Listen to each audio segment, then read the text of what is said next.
get on the line while we're here. Yeah, I just have a few notes to, for people. Please remember that we are recording this message or this meeting. So if you have your camera on, obviously you'll be recorded with the camera on. We're asking that in order to help moderate our meetings that we have guests attend. I'm going to read that off here. So to better facilitate our business, we're asking to have a public comment period at the end so that you can address council during that meeting. We're asking that you comment verbally only during that time at the end. So once during this, when a speaker is speaking, if you have a question, chat it in and then we'll read it to the speaker so that they can respond. And then if you do want to participate in the public comment, please chat in and let Jeff Vaughn know that you want to speak. If you're calling on your phone, you can email Jeff Montavon and he can read questions as well that way. And please keep yourself muted during the meeting. If you're on your phone, you will use *6 to unmute yourself and then *6 again to remute yourself. So that's what I have. Thank you, Michael. Thanks, Ernie. Is Matt calling roll? Sure. Works. Roll call. Chuck DeYonker. Here. Commissioner O. Here. Jennifer Thunderbaugh. Here. Paul Weiss. Via phone. Beth Biggins-Draven. Here. Marcy Kress. Here. Kelly Bensman. Kimberly McConville. Here. Michael Deneen. Here. Kate Sargent. Here. Alex Brunke. Here. Ryan Winter. Present virtually. And John Daly. Here. Quorum present. Thank you, sir. Thank you for all those that made the trip. We do have the requirement that we meet in person to be able to have a quorum to do anything. So again, thank you. Review of minutes that were sent out. Anybody have any discussion, comments? Okay. Hearing none, looking for a motion to approve the minutes. Motion to approve. Thanks, Second. Alex. Jennifer, second. We'll do like we did on the virtual meetings, all opposed? Hearing none, motion carries. Updates. So we have a couple new people to introduce to you. John Bernstein is our Division Environmental and Financial Assistance new chief. That's the division that oversees the grant program, and we just asked John to come so he can introduce himself to you. Morning, everybody. Thanks for having me. John Bernstein, I'm the new chief of DEFA. I've been with the agency for about 15 years, my entire professional career. I graduated from OU with a BS in chemical engineering, started in surface water and Clean Water Act permitting for about 6 years. I've actually been with DEFA for about 9 years now, but on the other side of the house where we do a lot of infrastructure funding for water and wastewater projects. So we're going to be very busy with the new infrastructure funding coming from US EPA through the federal bipartisan infrastructure law. So there's a lot going on with the Highway EPA, and we're fully staffed, and we've got a lot of new ideas. So I'm not really familiar with this sector, but excited to kind of learn more and see what we can offer this group. So thanks for having me, and happy to be here. Thank you, John. Thanks, John. Thanks. And DIMWIM, our division, has a new assistant chief. His name is Brad Mitchell. Brad, do you want to, there, Brad. Yeah, thanks, Ernie. My name is Brad Mitchell. I'm the newest assistant chief in DIMWIM. I'm working closely with Vlad and Joe just on all the different priorities, things like that. We're still working through who's going to oversee what, but just a little background about myself is started in the agency back in 2012 in the Division of Materials and Waste Management, doing some authorizing actions. Civil engineering degree from Ohio University. In 2016, I became permitting manager of the hazardous waste program. So I was kind of in a different division up until January of this year. So looking forward to working with everyone and learn more about what everybody does. So thanks. Members, do you have anything you'd like to ask? Yeah, Kimberly. Hi, since John brought it up, John, are you the point person on the infrastructure money that will eventually be flowing from US EPA? I am one of the people, yeah. The money is going to be routed through the state revolving fund programs, and that's what we administer in DEFA. And if you've got questions, feel free to reach out to me.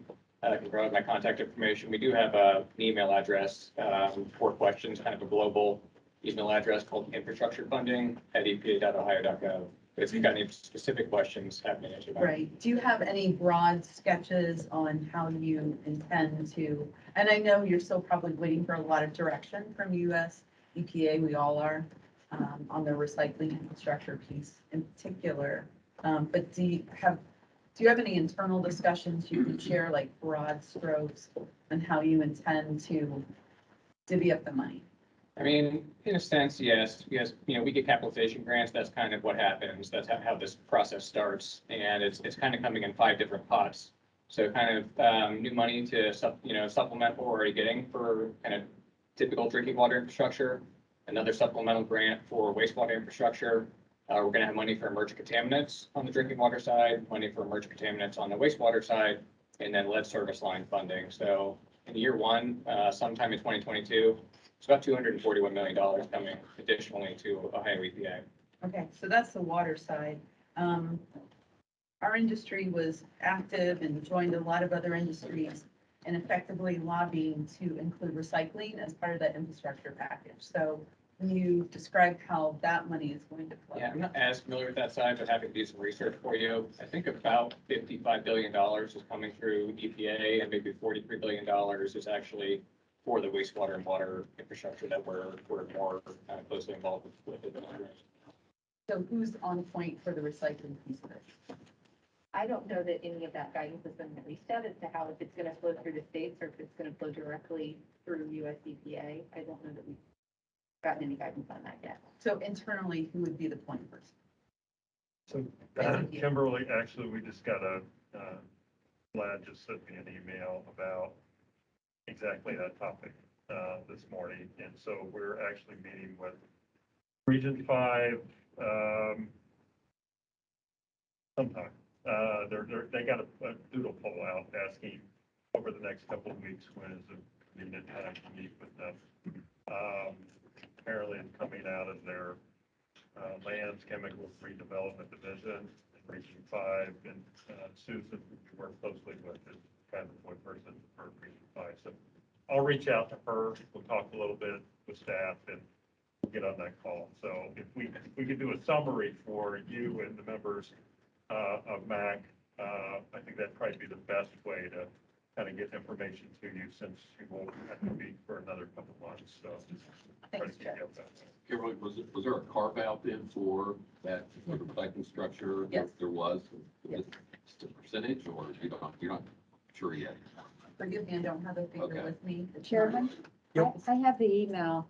So from the BIL, there were several different points that came specifically for our interest. And I'm just going to read the points.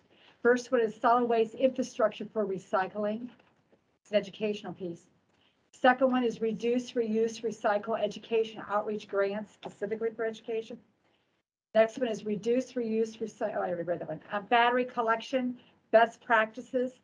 And the last one is voluntary battery labeling guidelines. And some of those are identified as going to the state. You have to wait. We're all very excited about it, but of course, the details are still emerging.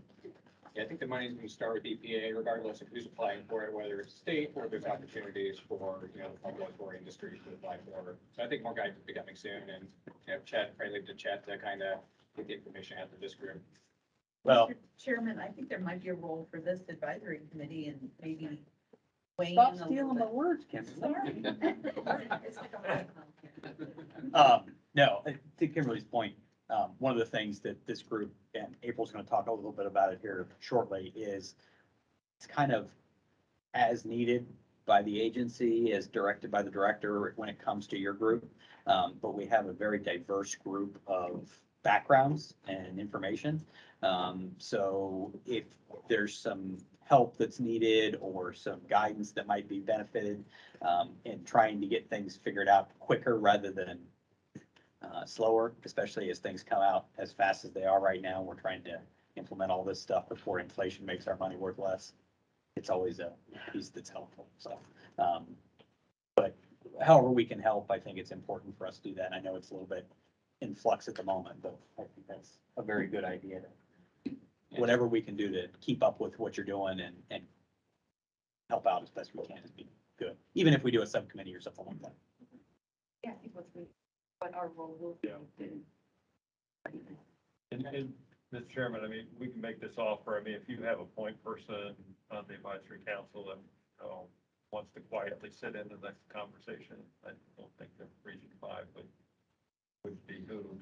Or I believe we have a restrict us from volunteer, doing that Ms. to our McConville. extension. So, and maybe hear kind of firsthand what they're saying.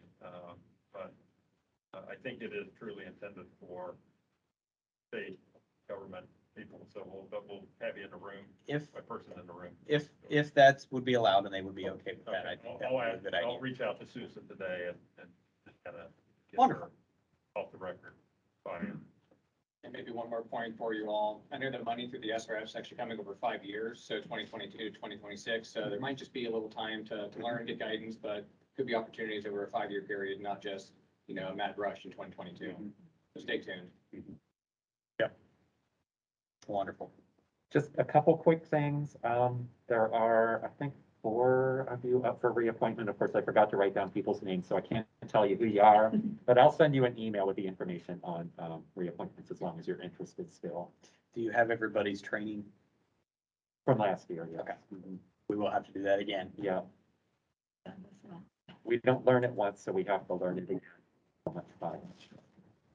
The only other thing is I'm going to point out that there's a House bill currently being debated, and the only reason I'm bringing it up is that there's another emergency order in there for virtual meetings to expire again June 30th. It has not passed yet, but in the event it passes, we do have 2 meetings between now and when it would expire. So we can talk about whether you would want to do virtual meetings for those 2 or continue in person. It hasn't passed yet, so, but at the end of the meeting, we should probably talk, or now, I don't know, Michael, what you want to do. I'm personally a person of public meetings like we have right here being present. But if we can have virtual meetings, then we can expand that to being able to have a quorum. If somebody didn't want to make the drive or whatever, sure, we can be open to that without a problem. Perfect. So that's all the updates that I had at this moment. Unless anybody else has any questions about that stuff, I'll go on and we'll get to our first agenda item, which is April Stevens is here. We talk about the grant program. We have her as a standing presentation every meeting. Do you want to run your own or just tell me when to go? You can just tell me, yeah, I only Okay. have a few slides. Okay. You can go ahead. The other one. So the 2022 grant round closed about a week and a half ago on February 4th. So this year we received 103 applications for a little over $7.5 million. To put that into perspective from last year we had 114, that was 7.2. So less applications, but for more money. As always, we got the big majority in our community and learner program. We had 7 schools that applied. We only had 9 market development grants, which is lower than previous, but still a high dollar amount. Scrap Tire was kind of our surprise for the year.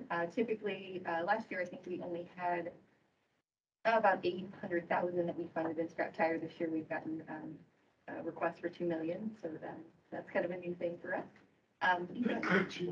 Go to the next slide. And just some highlights. I know we had, you guys have kind of followed the curbside contamination project that we did with the Recycling Partnership and Hydra.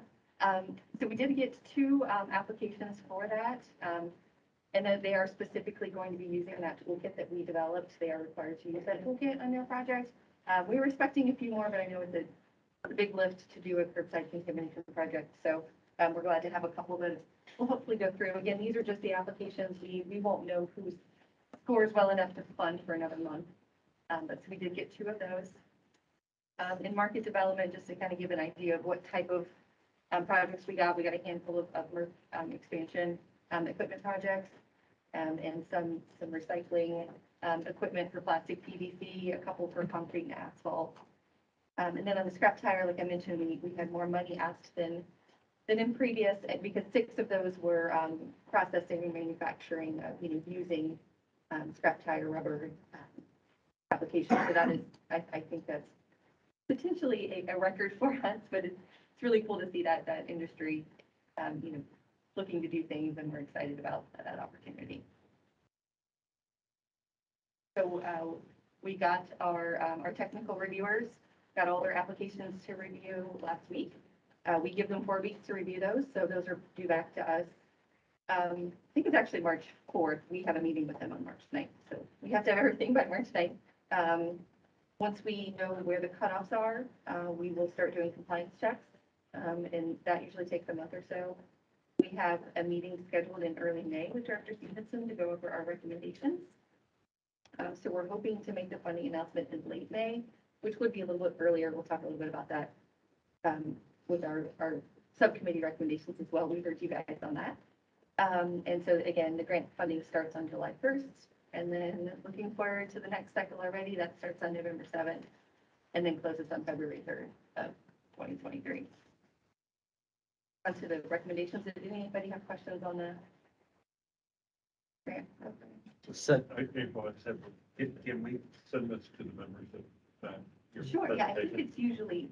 I We think usually post them all online. Okay. what's your funding like now? As far as we know, we just have the standard, usual funding appropriation, which is about $4.5 million.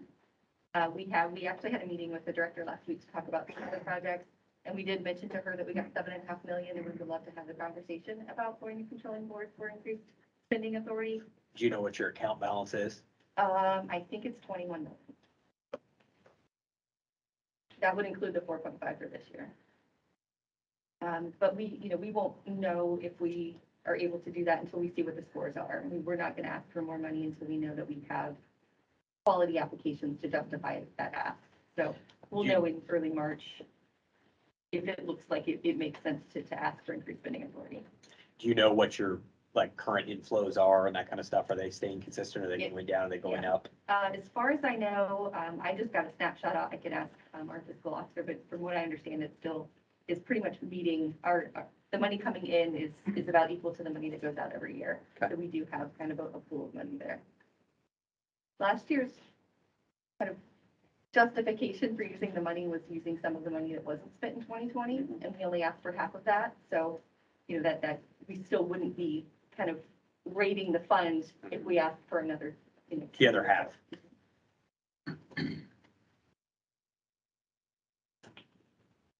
Does that 4.5 million include the scrap tire money? It does.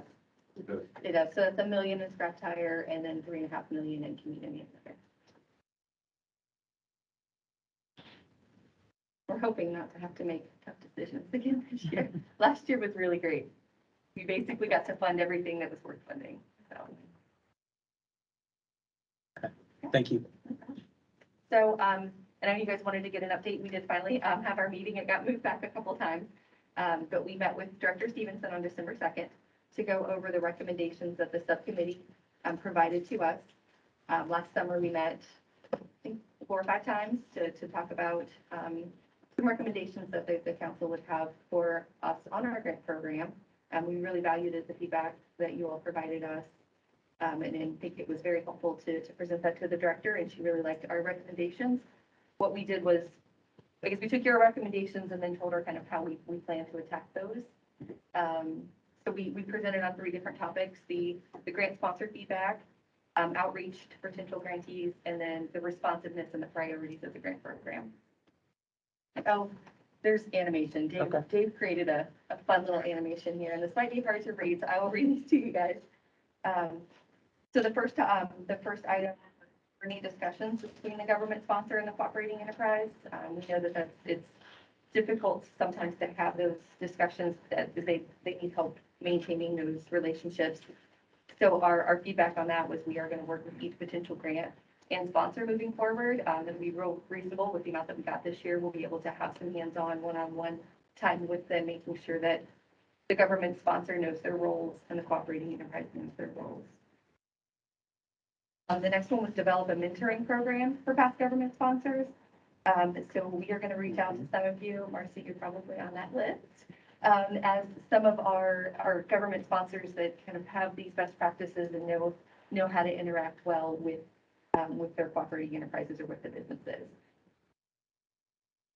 To more clearly define the roles of the sponsor, we're working on a fact sheet and kind of a best management practices guidance to give to our new government sponsors so that they know, what their roles are and what's expected of them as a government sponsor. Maintain a library of subcontract agreements. So we have a few of these, but we're going to reach out to more of our past sponsors and ask them for some examples of those, because I know that was a holdup. We talked about that in the subcommittee that I think Steve might have mentioned that working through those sub-grant agreements between the government sponsor and the cooperating enterprise took some time. So we're going to try to get a list of, some of these samples that we can send out so that everybody has some guidance moving forward on that. Then the fifth recommendation was to kind of pre-notify the grantees. I'm not sure that we can do that until we have the decisions, the funding decisions from the director, but we're trying, as I said, we're getting in front of her sooner. Hopefully we'll be able to meet when our time, we're already on her agenda, so or on her calendar, so hopefully that won't get bumped. It does sometimes. But we are meeting with her early in May. So, we can get these approvals done, so then we can kind of let everybody know, that they're approved so they can start working on those agreements.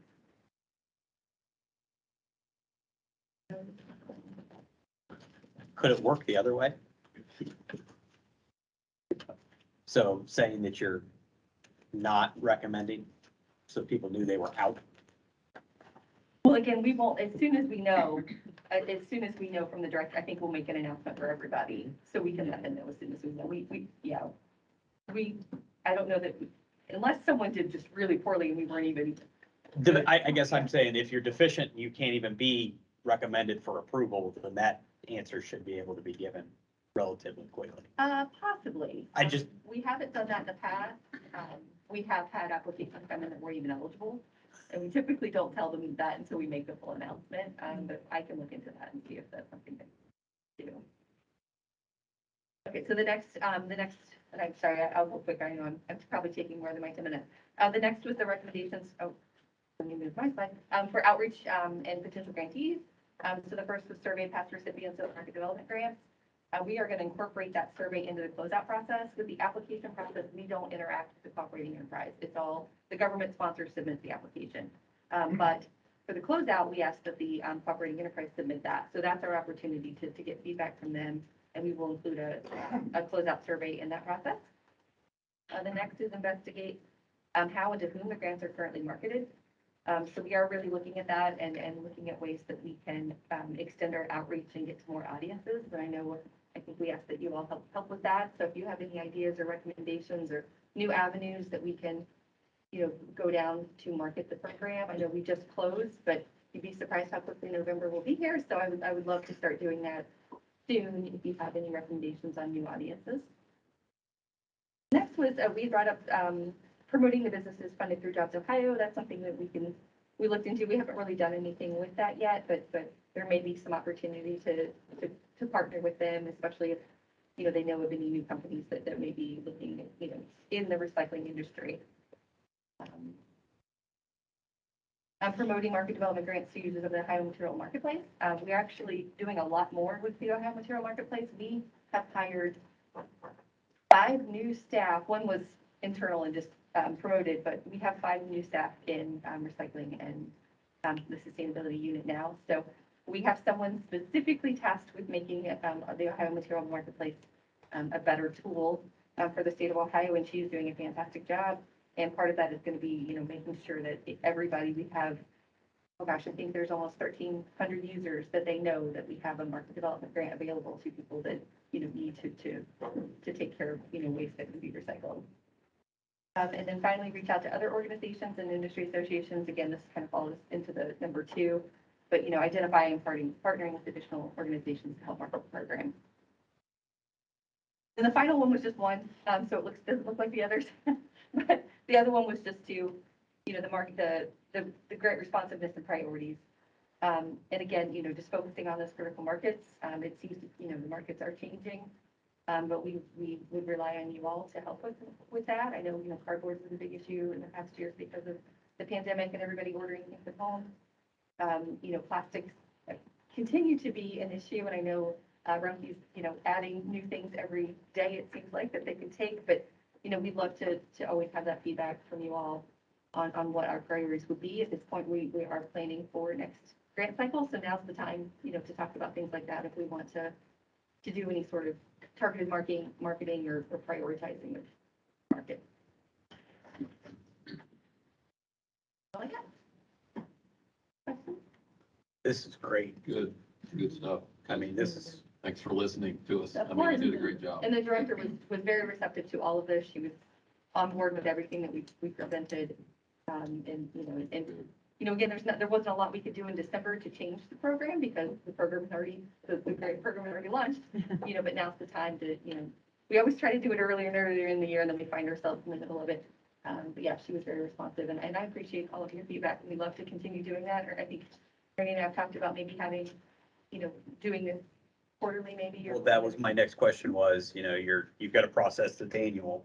So do you want to kind of set up for all intents and purposes, the subcommittee idea? Maybe not quite to the extent that you went every year, but to say, okay, in February, March, I know it's when you're trying to review things as well. But that's the same time that you're planning for the next year of, let's come up with a group, everybody sit down, come up with a couple recommendations, or status quo is great. Yeah, I think that would be fantastic. I would love that. We start working with our IT department to make any changes to the application in June. And that process usually takes a month or two. So, we could even wait, a month or two to, maybe in April. We could start, I think with the next meeting would be around that time, maybe sometime after that. But yeah, we love the feedback. I mean, it's great. We want to know that we have our finger on the pulse of what's happening in the industry. Mr. Chairman, April, thank you. This is great. And I really appreciate how you broke all this out. You made us sound smarter than we were on the subcommittee. That's always good. I'm really excited about the Jobs Ohio tie-in, and I think we're all just beyond excited about the Intel project that will be sited in the greater Columbus area. I know from reading all the materials from Jobs Ohio that water usage was a big factor, and then locating here. I can't help but think, while we have them sustainability minded, that they might be interested in a closed loop system within their own footprint. So I think it could be a really nice opportunity for Ohio EPA, not just on the water side, but on the recycling and reuse side. So I'm hopeful that you can give us some updates as the project unfolds on how you're getting in the mix on that. I think it's a great opportunity. Yeah, we would love to be involved. Have to find a way to do that. We're, Just So we have- invite yourself to me. Yeah. so we've been having conversations with Jobs Ohio on a couple of other issues, and obviously Intel has kind of been discussed before the meeting and after the meeting. And so, we're hopeful that we have an end there, in talking with, them in regards to how we can assist in either implementing a program or, helping the program that they will probably bring themselves, based upon other models. So, we're trying to engage with them on that. So I think it's a great opportunity.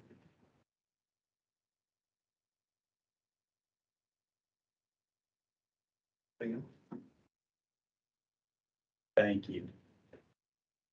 John, your team did a great job. You weren't even there. He wants, I think you were there. At that meeting. He was on the meeting with the director. So for our next kind of session here, one of the state strategies was to look into helping contamination issues at drop-offs. We worked on the curbside, but we have a lot of drop-offs in the state, and that was one of the messages we got. This is one of our state strategies. So Matt has been responsible for coordinating an effort to see what we can do to that end. So we have 3 speakers here to help talk about the drop-offs. Matt's going to present on what we've done to this point, what we're looking at. We have Aaron Olton from GT Environmental, who's going to talk about a couple of things that have happened in Ohio. And then we have Jill Martin and Emily Freeman. Jill, of course, is from the Recycling Partnership, and Emily Freeman is from Michigan to talk about what's been going on in Michigan. So Matt, are you ready? Sure. Okay. You guys probably remember during one of our updates, one of the Highway PA updates we mentioned last year, that we were looking to do something along the lines of what we did with curbside programs with the anti-contamination efforts. The infrastructure for drop-offs is enormous in Ohio. I think there's over 1,000 of them in place across the state. And the level of contamination at them is remarkably high. It's a huge problem across the board, whether any part of the state you go to. I know it's going to be issues. It does vary quite a bit depending on where you go in the city or rural areas.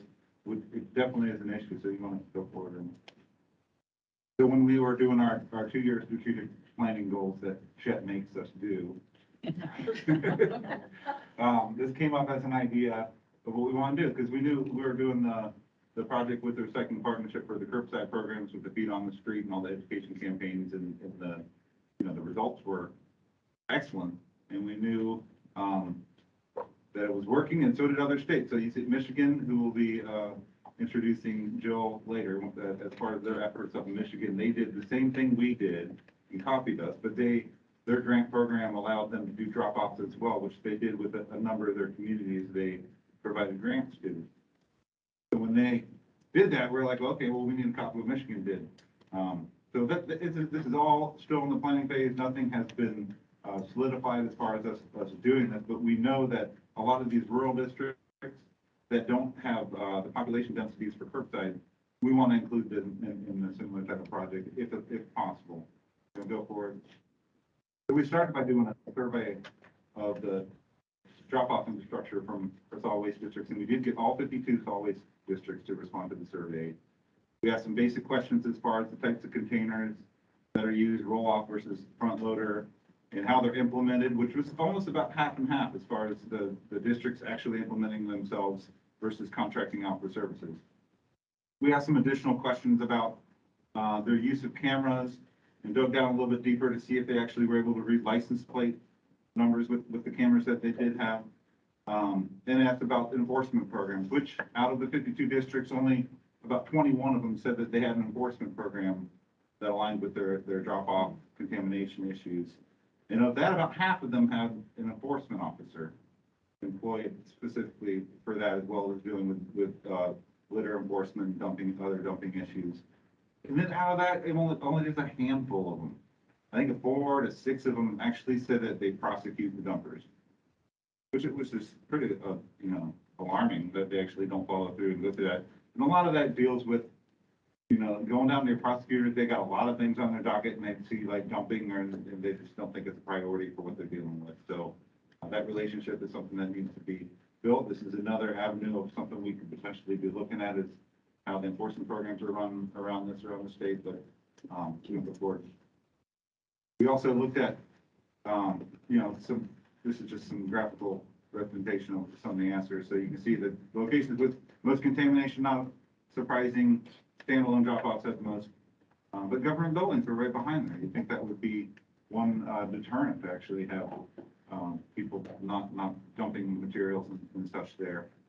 And there was also an all category there that included that, essentially every single one of them, the 3 of the people who responded, they all have issues. So, and the type of signage used, which we confirmed all 52 districts at least had the minimum of listing what the correct and incorrect materials are at their sites. We didn't dig that deep as far as actually seeing what type of materials or how that's broadcast through, whether like social media, but that's something that we would like to find through this, if we do this project, to find best practices as far as what actually works to make this happen. So after we did all the surveying, we got all what we considered the stakeholders potentially if we were to do this together. Because the reality is we need funding. So we want to get waste haulers in there. We got the grant program, which potentially might be helping us out.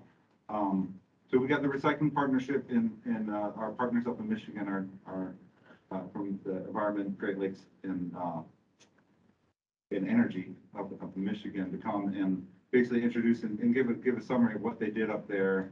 And their results are showing very similar to what we saw with our curbside programs here.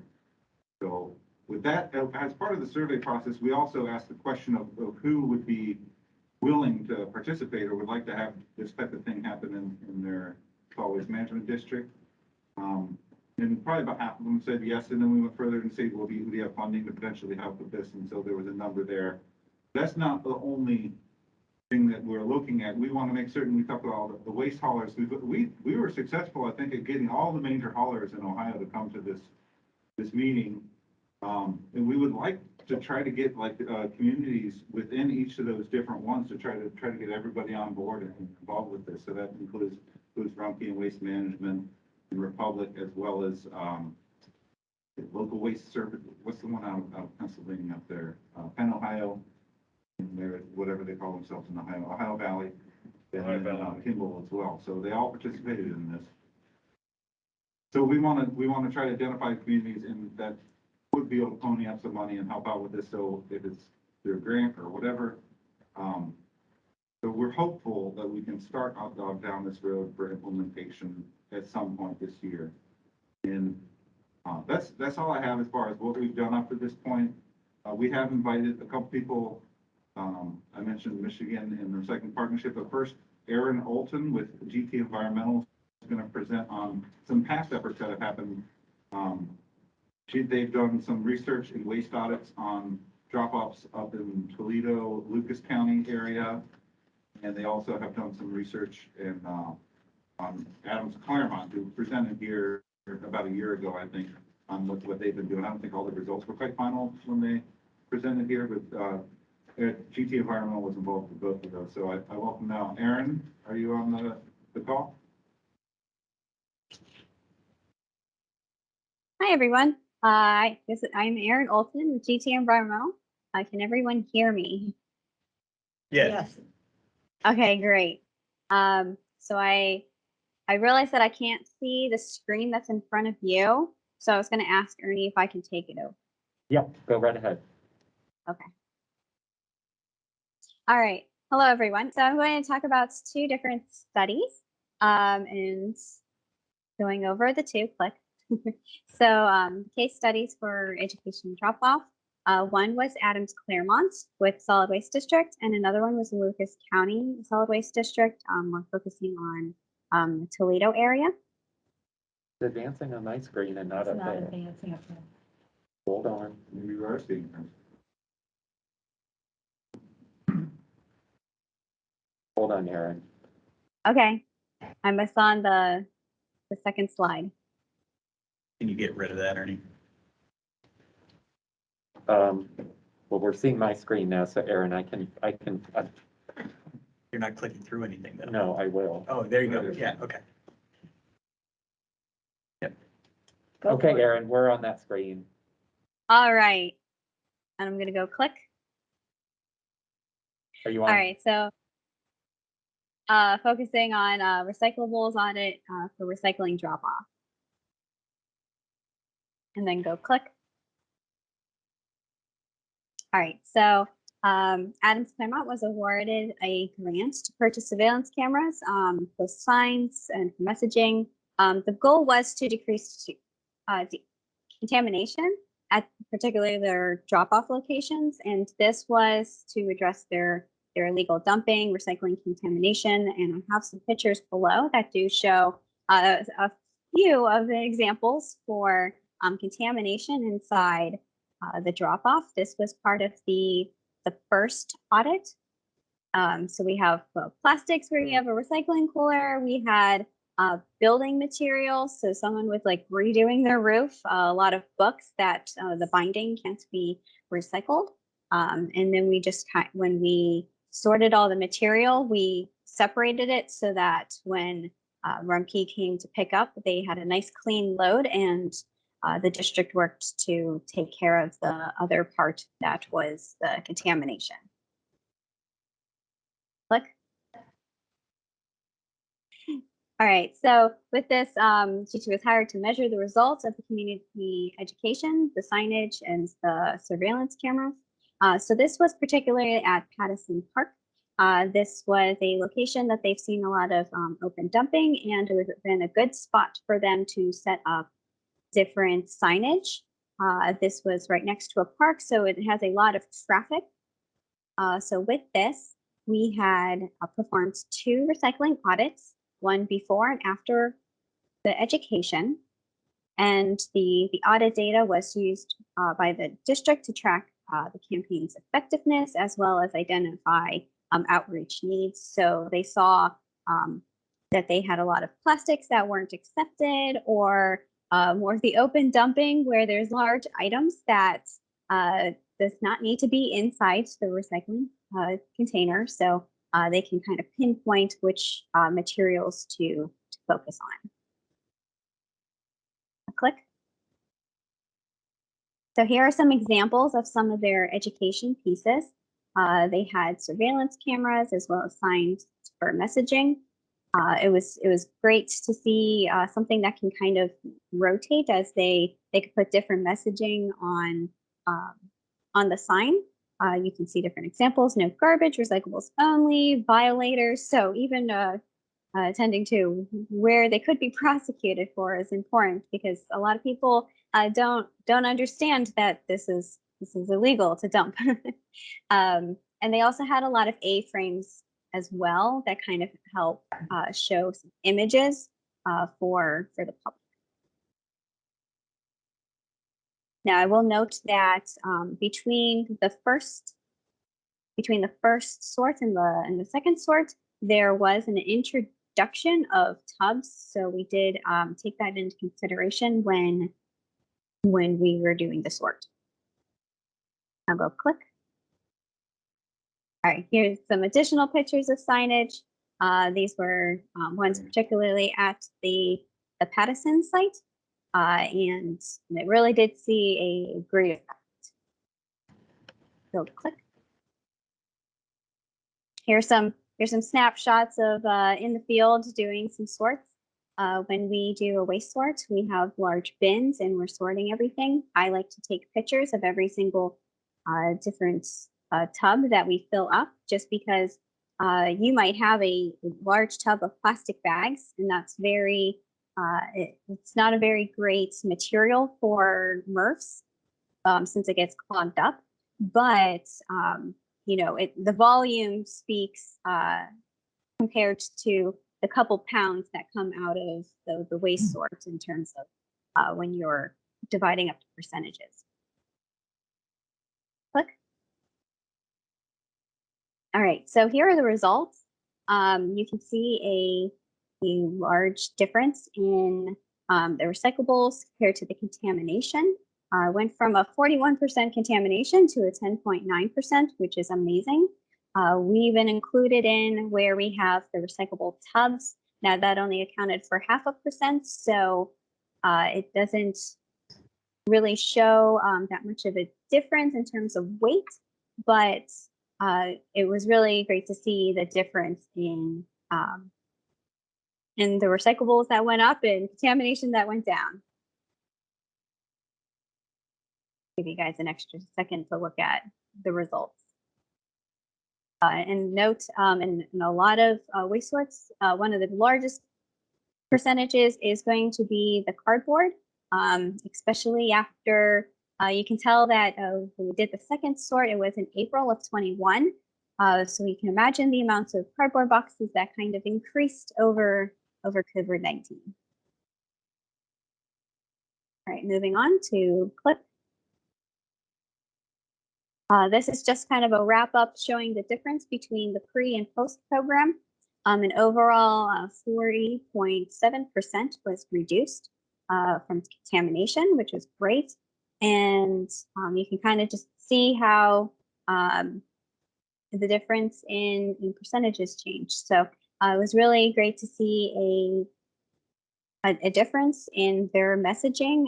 So what was also great to see is that I did take a weight of all the bagged material.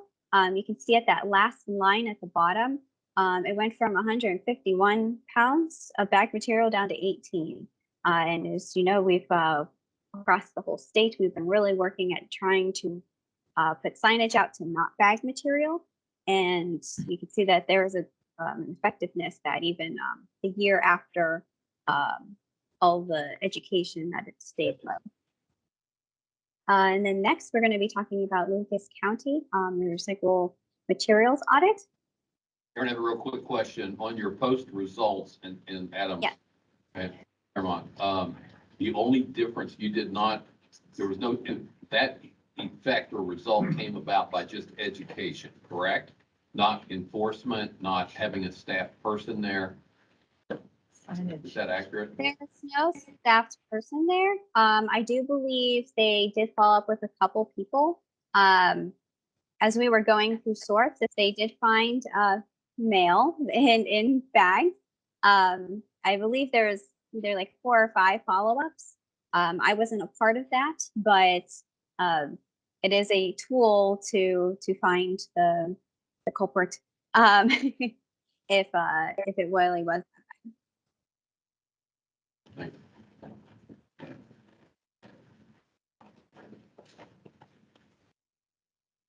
All right, so you guys see slide 11 with Lucas County? Yes. All right, thank you. So we're going to go click to the next one. So this one has dated back a couple years. So it started in 2016. And the district did obtain a grant from the Ohio EPA to implement a correct recycling campaign. And this was focused on both the curbside program and the drop-off program. AGT was hired to collect baseline data, pre and post education, and we did audit the curbside and drop-off sites separately. And we're going to say that because we did do them separately, because the campaign not only was for flyers to residents, but there were billboards that also made a difference. So here are some examples of some contamination. There's a lot of food waste items, buckets that aren't accepted in a MRFs program. I'll go click. Right, so part of their campaign was through mailings, signs, billboards, website notifications, in-person presentations, Facebook. I mean, they went the whole 9 yards to get a consistent message across all different types of media.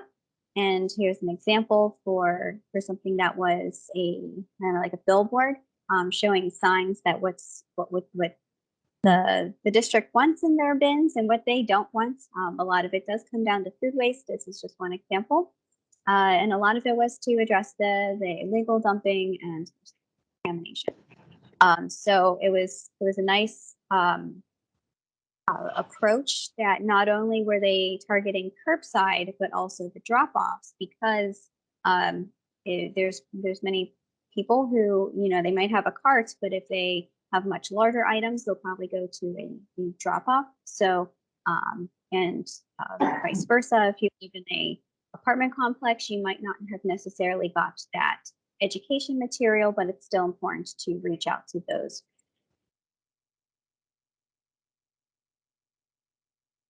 And go click. All right, so 2 years later, in 2018, another audit was performed, and their goal was to characterize the current recyclables, because as products do change, you can see a change a little bit in the characterization of the material. And also they needed to get a more correct recycling composition, because it does impact their contract pricing, and improving that they have a lower recycling contamination rate does help with negotiating a better contract. Also, it helps identify the impact that all their work for the education campaign and improving the contamination rates over the 2-year time period, as 16 was the baseline. And I'll show you in a couple slides, but I wanted to note that they do have a different stream for commingled versus fiber. So In 16, there wasn't a waste sort on the fibers. Really, it's just paper and cardboard, but we did take that into consideration during the second waste sort. Go click. All right. So this is focused on the mixed containers only.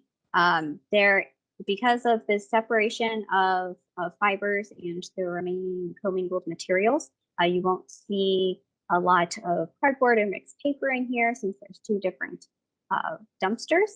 And this is specifically drop-off, so I didn't include the curbside data. We already know that education does work for curbside.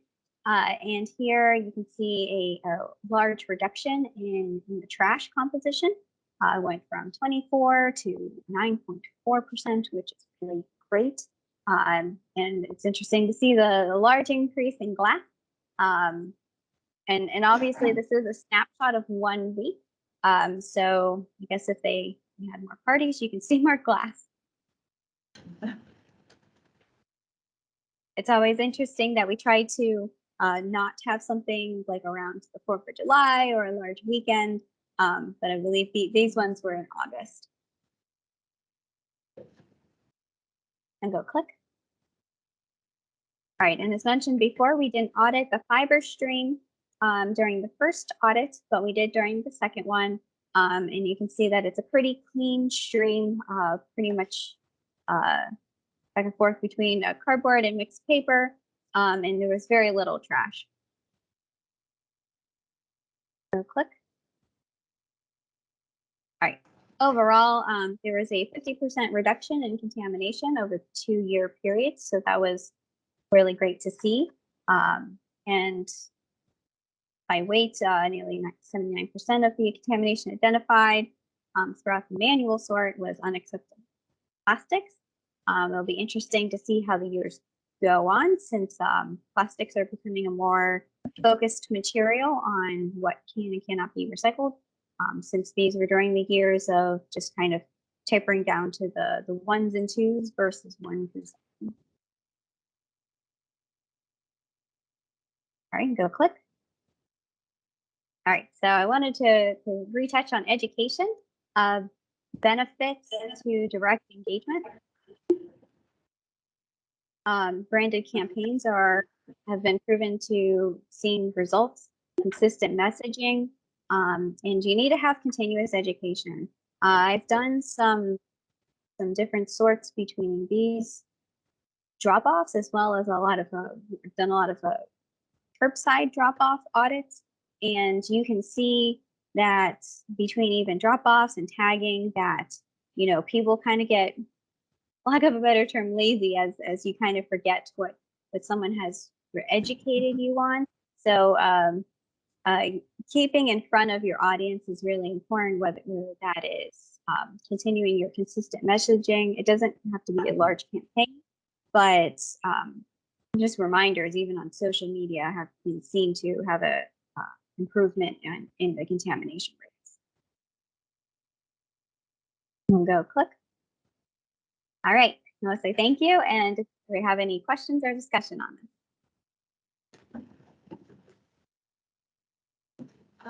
Erin, this is Beth. In the Toledo program for that drop-off, can you describe for us a bit? Obviously, there was a separation between fiber and containers.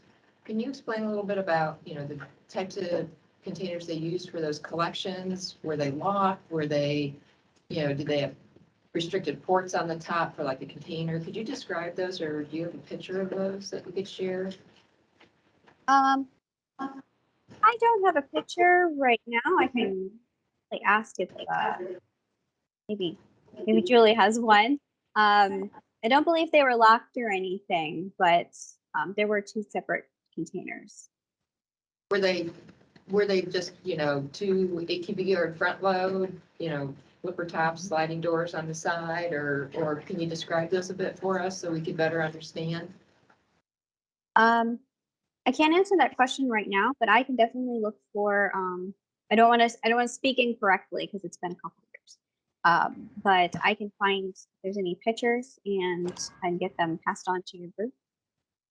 the reason for my question is, you know, in looking at the audit of both of those containers, you know, in developing a drop-off program, you had a pretty clean fiber stream there to begin with. Is that going to be pointing us then to maybe going back to a bit of material separation for drop-off programs in order to help control the contamination? That was my questioning behind that. Okay, I do Listen, see Julie. that. If Julie wanted to speak to that, I'm not sure if you're still online. Yeah, Erin, Hi, are you I'm gonna here. be- Go ahead. Hi, Are Julie. you gonna be on the call here for a little bit, Erin? Yes, I am. Okay. Can we move on to the next section Yeah. from Recycling Partnership and Michigan? And then maybe that'll help us Okay. tie this together, and then we can have further discussion. And Michael, we have time, we can make up any of that, so we'll do it. Yeah.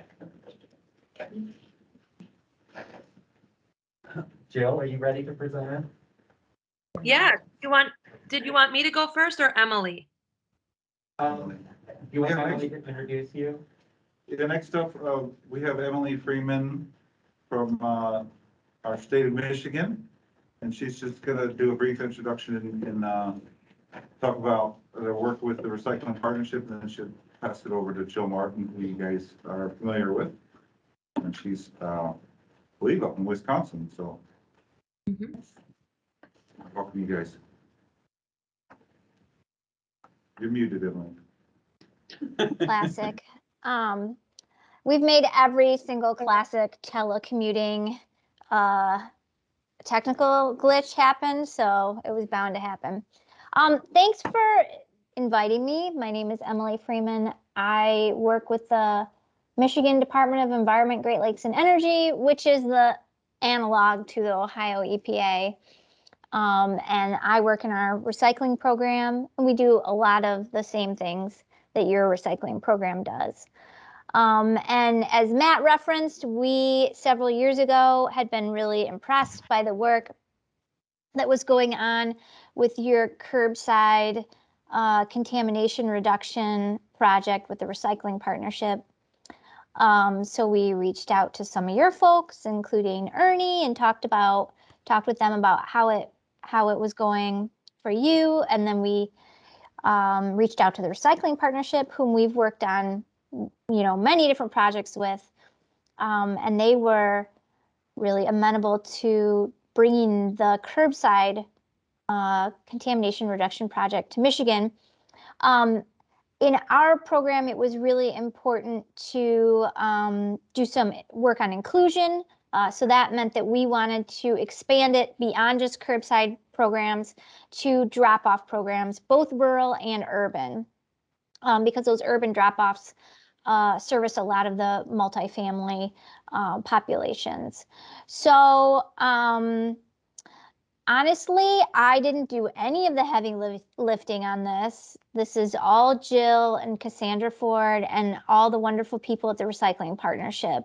And I'll let her talk about that, but the results have been phenomenal. I can't say enough about our experience working with Jill and her team at the Recycling Partnership. I know you guys have had the pleasure, but we always love working with them, and it's just been great. I can't say enough about it. And even our, I always joke, even our middle managers are all loving this. It's very hard to please governmental middle managers, but our stakeholders love it. Even particularly hard to please even the folks who were kind of doubting Thomas's in the beginning, like, this is never going to work, are like, this is amazing. So for us, it's been a win in that it's been very effective. It's a partnership we've really valued, but also that everyone has been so pleased with the results and how it's gone. So it's just been a win all the way around. So with that, I'll just say we've loved it. And thank you for your help in the beginning, Ernie, in getting us started on this. And I'll let Jill talk about the actual hard work that went on. Thanks, Emily. You always make me blush when you introduce us like that. And I didn't pay Emily to say any of that. So Ernie, how are we doing on sharing screen? I have some slides. Do I share my content? Are we gonna try to do the same thing where I say click, or are you able to bring it up? We're ready for you to share your screen. Okay, let me try to share my screen.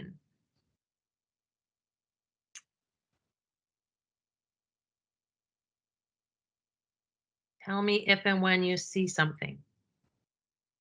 There. Perfect. You see it? Oh, Wonderful. Okay, I can't see any of your faces or myself, so I only see my screen, so I'm just gonna start right off. First of all, I see I have the wrong date. I was thinking about vacation because actually February 22nd, I'm going to Florida, so that's what I was thinking about when I put this together, I guess. But yeah, I've got the wrong date, but I'm gonna quickly go over our Ohio EPA drop-off recycling program that we are contemplating, and kind of a concept that we're trying to develop here, modeled after the Michigan project. I'm really excited that I get to follow Aaron at GT Environmental because your results are amazing, and they are actually very similar to the results we saw in Michigan. So it validates our work, which is awesome. And I'd love to share strategies with you offline and talk about how you, the specifics of how you achieve those results. But let's dig in. Really quick, this is myself. I'm Jill Martin with the Recycling Partnership. My official title is Director of Community Programs. That means I work with communities across the country in improving the recycling system. And that means improving access, improving the capture of good quality recycling, and all of the Michigan work and the Ohio work I do with a partner, Cassandra Ford, who is amazing, and she does a lot of the boots on the ground with me. I'm showing our core values because we try to incorporate our core values every single day into every single project, and I'm reflecting back on all of our quality improvement work we did in Ohio and Michigan and saying which core values stood out to me. And really today I'm thinking about embracing change and driving action.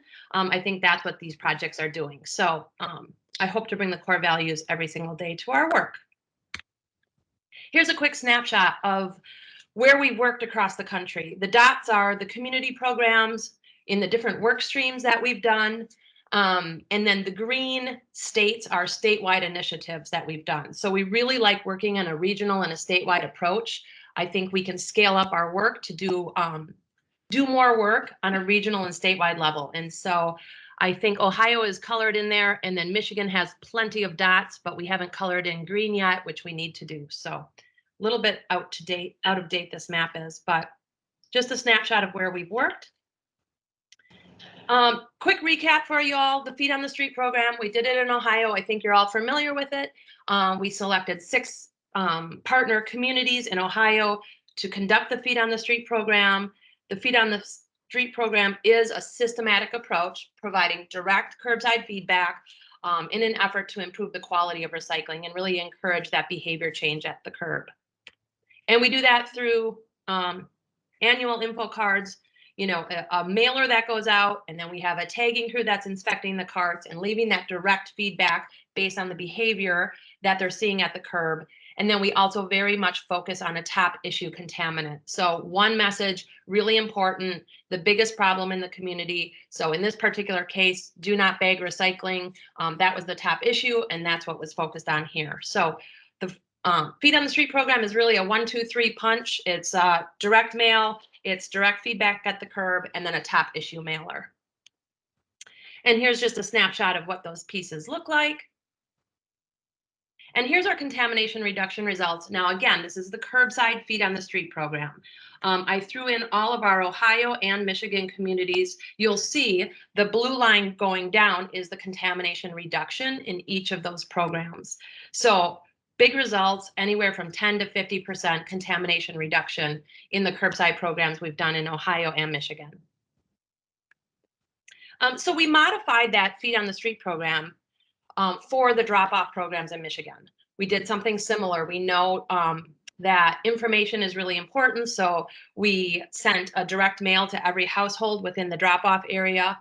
And in place of the cart inspections, we do the personalized feedback to the participants of the drop-off. So we actually staffed the drop-offs to be able to give that personalized feedback, talk to residents as they're coming in about what's recyclable, what's not, if they have any questions. So we really use that personalized feedback at the drop-off locations with the participants. And then we also had, similar to what Aaron showed, issue-specific signage, A-frames or sandwich board signs, lots of different strategies to really enforce the message. Here's a few examples of our drop-off materials that we gave out. Again, a lot of the material is focused on don't bag your recycling, because at drop-off locations, bagged recycling is even higher than at the curbside programs. So many of the times our top issue or top message that we want to get across is to not bag your recycling. And we know that education only doesn't work. And so we have to do both. We look at education plus other things, other strategies at drop-off locations. And each drop-off location has to be customized to what is going on, the location, the signage, the usage. So when we go into the Michigan communities for their drop-off program, we really customize the project and the strategies based on the specific community. So we also include signage, security cameras, fencing, and again, that on-site staff. And we use that as an opportunity, those staffing, the drop-off sites, we use that as an opportunity to survey the residents to gauge more information, not just about their behavior or where they're coming from, but also in many communities, they wanted to know if residents would be willing to pay for recycling, or are they interested in curbside recycling? So we customize every survey based on what the community is looking for and the data they want to collect. So all drop-off programs included surveys. And we also do material audits, but they are quite costly. So for each community, we couldn't do a material audit for every grant that we had in Michigan. So we developed a visual inspection tool that was used on smartphones and tablets, where they would check the dumpsters and grade the load of the dumpster to give it a contamination score. And so as we developed our program and our education and our strategies, we use the visual inspection tool to see the improvement in the quality of the dumpsters. This is in place of the material audits, where we couldn't necessarily go in and do a material audit for each project. Again, here's some results of our survey. We used a platform called Nest Forms, customized it to the community, set up specific questions for them. What's cool about this is when they're in the field doing those surveys on the smartphones and the tablets, all of that information is automatically uploaded into the dashboard. And so you can monitor the survey results as they're coming in, real time. Let's see what else. And here are a snapshot of the Michigan drop-off contamination reduction results. And you'll see that they vary quite a bit. So we saw anywhere from a 3% reduction in contamination all the way up to a 50% reduction in contamination. And the lower ones, the ones that saw only like a 3 to 10% reduction in contamination, we kind of dug into why was that? Why didn't they see those great results like, say, Rostock on the left? And really, they didn't necessarily follow all the best management practices or the recommendations, especially with that direct engagement at the site. They had limited staff and didn't have a whole lot of direct engagement with the residents at the site. And so that's where not following the recommendations or the best management practices actually showed less contamination reduction than, say, Rostock on the left. This is just another quick snapshot of the drop-off programs. Even though there's like 8 grantees here, this represents about 50 drop-offs throughout Michigan. For example, in Emmett County, they were our community partner, but they had 30 different drop-off sites that we worked on, installing signage and cameras and education and outreach. So yeah, big area, 30 different drop-offs just within Emmett County and the surrounding counties. And we're doing a phase 2. So Michigan Eagle was happy with these results. They said, let's do more. And so now we are issuing another phase 2 with another group of drop-off programs and curbside programs, and including more MRFs. We developed really great relationships with the haulers and the MRFs throughout these projects. And so we'll be working with another 8 MRFs in Michigan to conduct the sorts and measure the quality as we're doing these strategies to ensure it's successful. So I'm going to move rather quickly. I would have loved to have Mike Sapo here and talk directly about the ROSOC program. If you're not familiar with ROSOC, this is a solid waste authority that has 7 member communities. They are also the processor. So they are the MRF and the authority. So Mike's a great spokesperson for this project because I actually had to twist his arm to actually partake in this project. He was very skeptical to begin with, but I twisted his arm and he said, all right, I'll give it a try. And now he's one of our biggest advocates. So that's really exciting. I wish he could be here today. I invited him, but he was busy. So I'm just going to quickly breeze through his program. This is a drop-off site in Novi, Michigan. We did the pre-audit. So ROSOC hired Iris Waste Diversion Specialists to do a material audit similar to what GT Environmental did. We have 34 different categories and we're looking for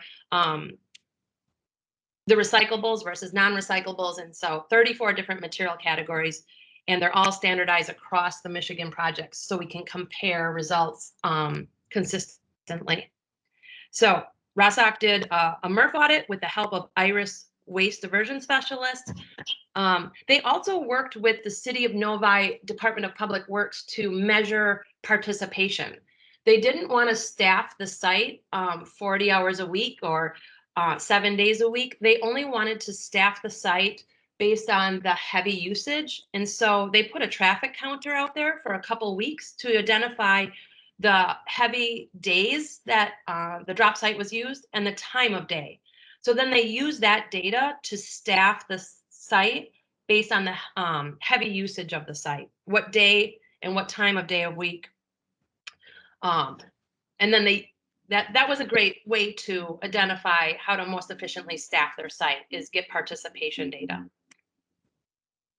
And then they had that resident survey. Iris Waste Diversion Specialist also was the boots on the ground survey to identify who's coming to that site and really monitoring the on-site behaviors of what is being brought to the site.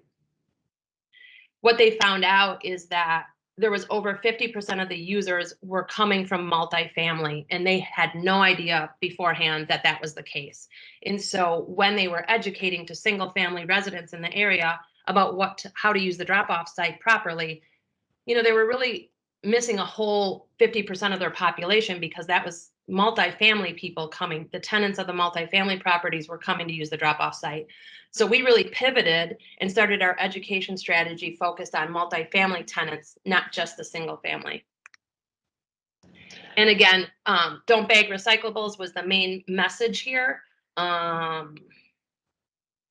They use social media, press events, and then again, the on-site interactions. So the post sort, let's look at the results really quick. Guess this is, all right.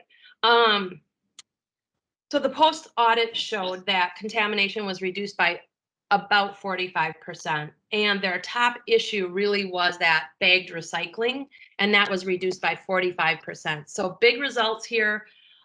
What's really cool is we also put a dollar value to the improved material quality.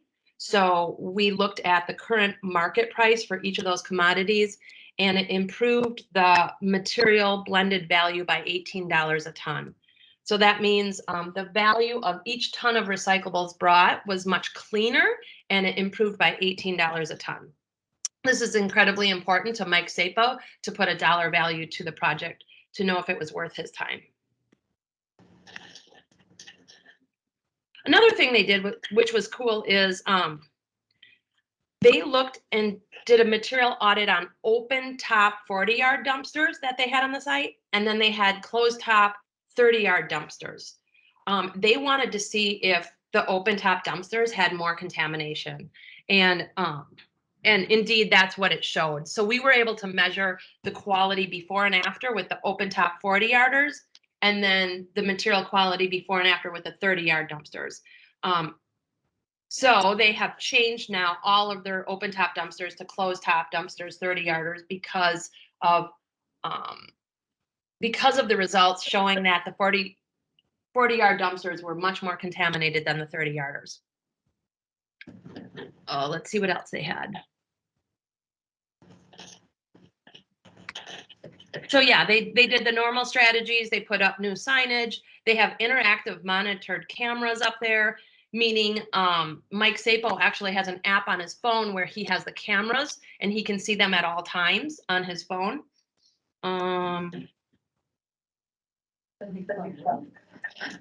This is kind of hard to see here, but this is an example of Emmett County. And Emmett County was very similar to Lucas County that Aaron described, in that they have a dual stream system. So they only wanted to focus on their container stream because their paper stream was already pretty clean. So they just wanted to focus on their container stream. And that's what they did. And here, this shows the material composition before and after. On the left-hand side, it shows what it was before the interventions. And so the blended value of the container stream was about $135 a ton. And then after we cleaned it up, the blended value was about $150 a ton. So good results.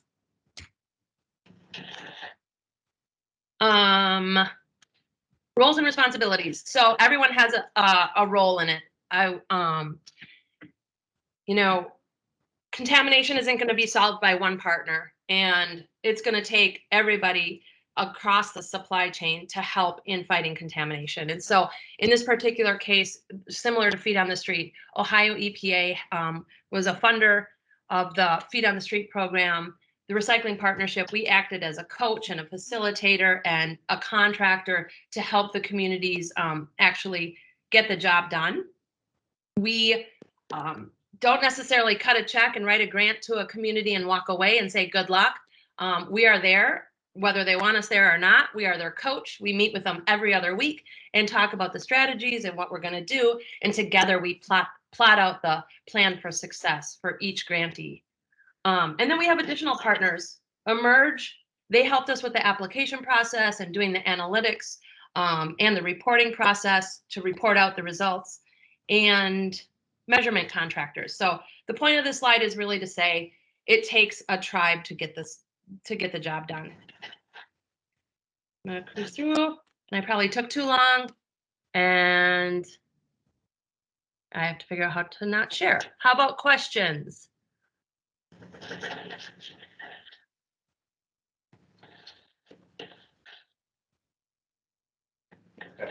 I'm gonna take this off the risk of being difficult. So, the reason for, and Jill and Aaron and everybody, thank you very much for your presentation. The reason for this presentation or presentations is to come to you as an advisory council to ask that you take this project on with us, to be partners with us. And that would require a subcommittee to work with us to identify that. Now, having said all that, we're not there yet, obviously.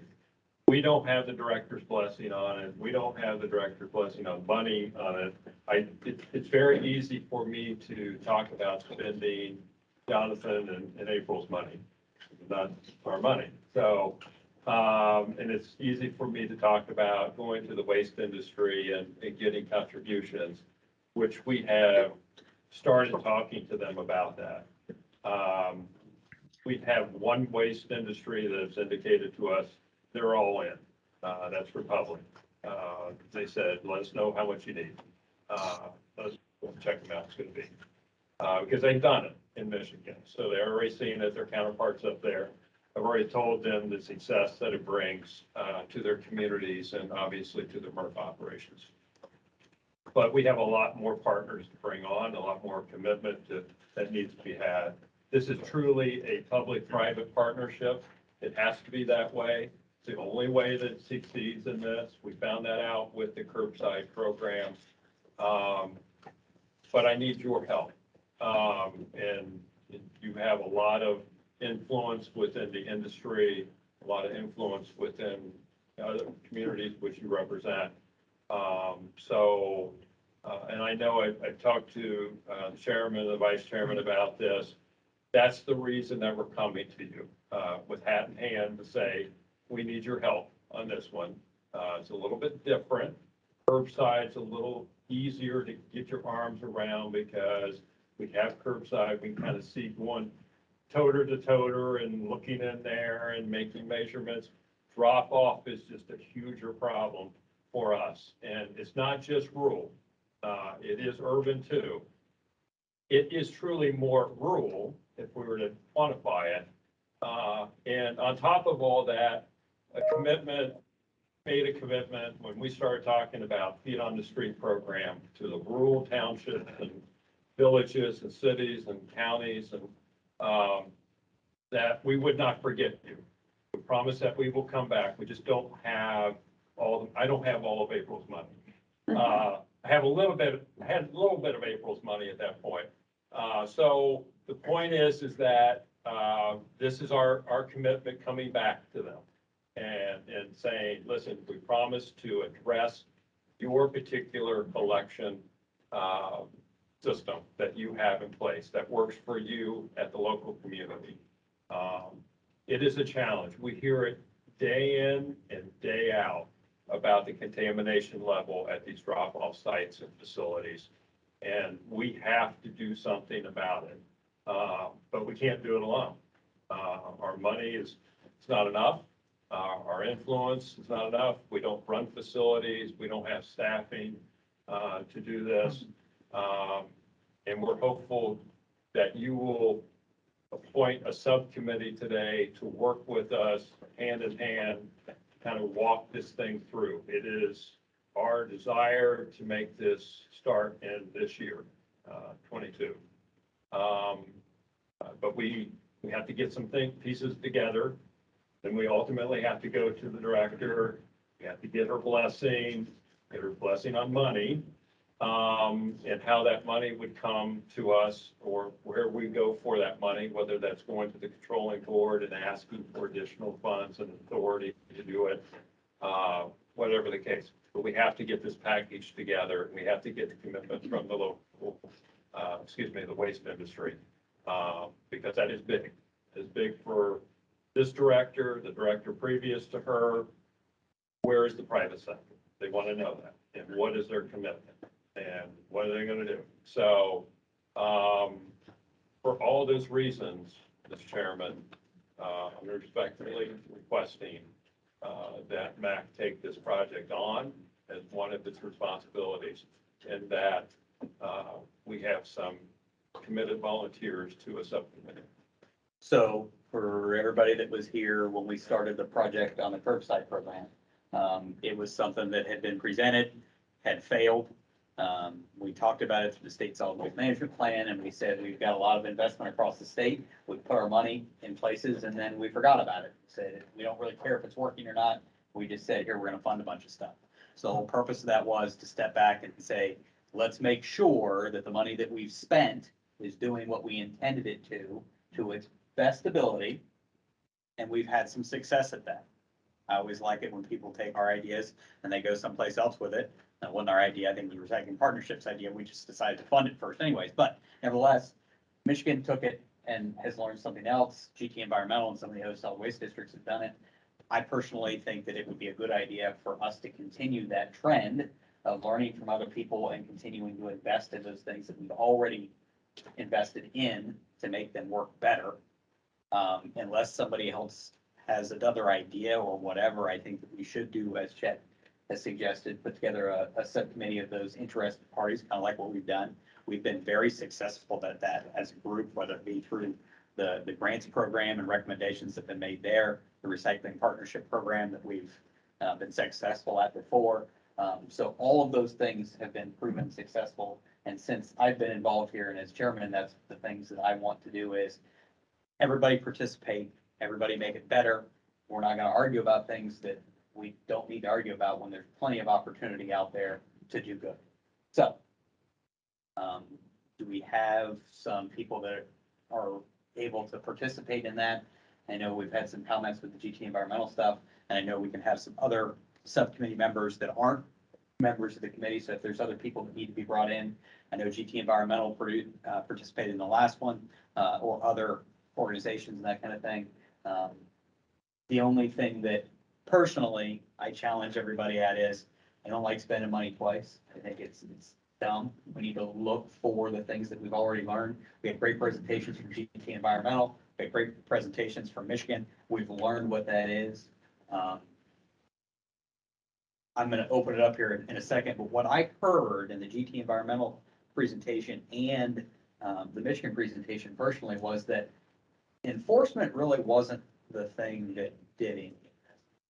The majority of contamination came from wish cycling or not knowing what they're doing, and people just going, hey, there's a dumpster over there, I'm gonna take it there. And as soon as you started educating people more, putting up signs, you got a great reduction in them. So in my mind, that means that this group has a bigger ability to affect that, because you're not asking the prosecutor to get involved to make the impact that you're looking for. You can look inside of your own systems, of the own waste programs and things like that. And the companies, we have willing partners, so I think that's great. So anybody else have any other comments on that? I know it's kind of monopolized things today. So in terms of the subcommittee, Uh-huh. you're looking for scope of the project, or Chet, do you already have some areas of the state in mind? I'm just trying to figure out how So- blank the slate is. Right. It's a blank slate. I mean, Matt, I had to ask Matt to reach out to the solid waste districts and indicate, or get an indication from them who would be interested in such a program without giving a lot of specifics to it. And potentially who would be willing to financially assist. I will tell you that we were very surprised, pleasantly surprised, when we did the applications for Feet on the Street program. We did not calculate in local match commitment to that. We looked at what the industry was providing, and we looked at what Ohio EPA was providing. Many communities wanted to do more. And they also had money to do that more, whatever that was. So the match commitment that was offered up in their proposals was dramatic. We hope that will occur again. In working with April's group, we would try to figure out what that grant application kind of looks like, the parameters. We may require a minimal match to it, like a 10%, I'm just throwing a number out there, like a 10% match to it, to spur people's thought process in that. We do anticipate that it may not be as much as it was on the curbside, because we're talking about solid waste districts and counties in the state of Ohio that don't necessarily have the resources that perhaps the Hamiltons, the Swakos, the Cuyahogas of the world, that they may have. So that is the challenge. They're rural communities, less resources, big problem. And so we're not going to count so much into that calculation, but we hope that it will occur to some extent. There'll be a match. Chairman, Jennifer Fenerbach, representing municipalities. Many smaller communities have digital media departments that may not be putting in dollars, but they are definitely in control of the social media and the signage message. And then those same smaller communities have sign departments within their public works departments that can create the signage that can go up at corners and at the location where the drop-offs are. Likewise, I don't want to speak for those that represent the commissioners, but likewise, the townships, the county commissioners, they also have digital media, and they also have sign creating departments, and we can always share within the county, between the townships and the neighboring communities. Because if we're all sending out the same message, then no matter if you come from one community and you're driving around trying to dump, right? You might go into another community, the signage will remain the same, because we all want less contamination, right? So Kimberly, I think to your point, I think the question is, we have a goal. It's contamination reduction at drop-off locations. That's the point. Now, whether or not that is a program that is to rural areas and urban areas, maybe they're different plans, maybe the urban area is, we already know what we need to know, we know it's education, here's a program that the cities can use to implement. There's Go. multifamily, which Okay. Jennifer's done. Yeah. Yeoman's work on that. for Yeah. sure. But we may not need to do, maybe the group doesn't think we need to do a waste audit for those programs because we already know that that's where a big part of the problem is. Maybe we need to do some confirming, but that's my idea is that would be the group's goal. And I of like the defining it. creativity that Jennifer brought up and in-kind contributions from smaller villages or townships, because that is, or smaller counties. That should count rather than just writing a check. I mean, that would be a huge savings. So, yeah, I'm excited about this. I think this program really covers a much larger population than the curbside because it is multifamily, which is everywhere, urban and rural, as well as the rural. And I think there could be some best practices actually come out of this, such as they spoke to the 40 cubic yard open top versus a 30 cubic yard that was enclosed with the baffles and the different doors. So I think there could be some really telling best practices that could come out of this that could be communicated, that just the physicality of what you implement could help with the contamination reductions. It could shape future grant suggestions, right? Like, hey, this is a great application April's looking at, but oh, you're aiming for an open top container. Here's what we know from this other project. Let's, sharpen our pencils and maybe make that a 30-yard. I think that's a good suggestion. I think what was said brings it up with me big time is the direct involvement. I mean, when you have a direct involvement, having staff persons or someone there to interact, that contamination rate will drop down into the single digits. Actually, in Bloomington, Indiana, I've mentioned that program before in Monroe County. I think their contamination rate might be 1% because everything that goes into their program is interactive with someone there just helping them with that. And they, oh no, that doesn't come here. And I love what you're saying about best practices, Beth, because I think that when the state looks at an application, you could say, oh, you're going to put that box out. There's going to be in a rural area. There's not going to be anybody there.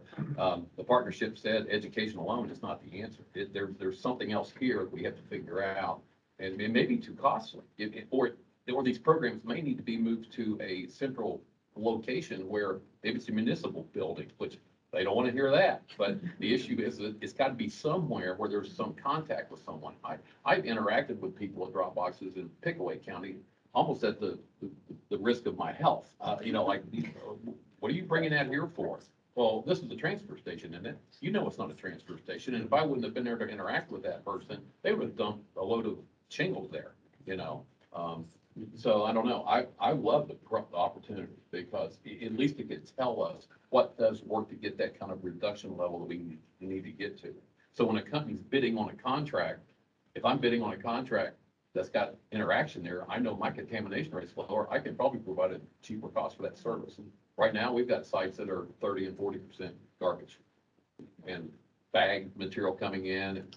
Cardboard numbers are very interesting. I thought, by the way, on between 8 and 40%. So cardboard's still there. So. Yeah, from the county's perspective, I think Erie County, we've implemented this. We've reduced the number of drop-off sites purely because the townships were tired of the trash. So we don't want this. When I was a township trustee and we dealt with the trash and we liked it, but the county said no, whatever. But we were getting such big bills from our compactors being shut down by bags. I said, why don't you guys put a trash can out in front of the thing with a little hole in the top that people can put bags in? It cut it down to almost zero. I said, why don't you get some new signs? You got 1 million signs up here. Why don't you put one sign up with some simple things, and then also put, smile, you're on camera, and here's the section of code you can be prosecuted under. It has dramatically reduced our contamination. And so there was a township that was funding their own recycling, and their bills were getting too much. I said, what are you doing to reduce contamination? Nothing. I said, we will take this over for you. We're gonna buy you some signs, and we're gonna get you a little trash can with a hole in the top, and that's it. And I said, I promise you, it will dramatically reduce. And I called the trustee just a few weeks ago. Hey, how's it going? He's like, it's amazing. He's like, those signs have made a world of difference. And we made these little brochures. And we film them all the time. People take them. I mean, it's really interesting. So this is a great initiative. And it doesn't cost a lot of money. It doesn't take a lot of work. It's just people don't know. When I was a kid, everything that's got a recycling symbol, you can throw in the recycling bin. Right? That's what they taught us in school. And we've all believed it. So it is a re-education, and it's not that expensive, and it just needs to happen. I'd be happy to be on the subcommittee. So, It's great.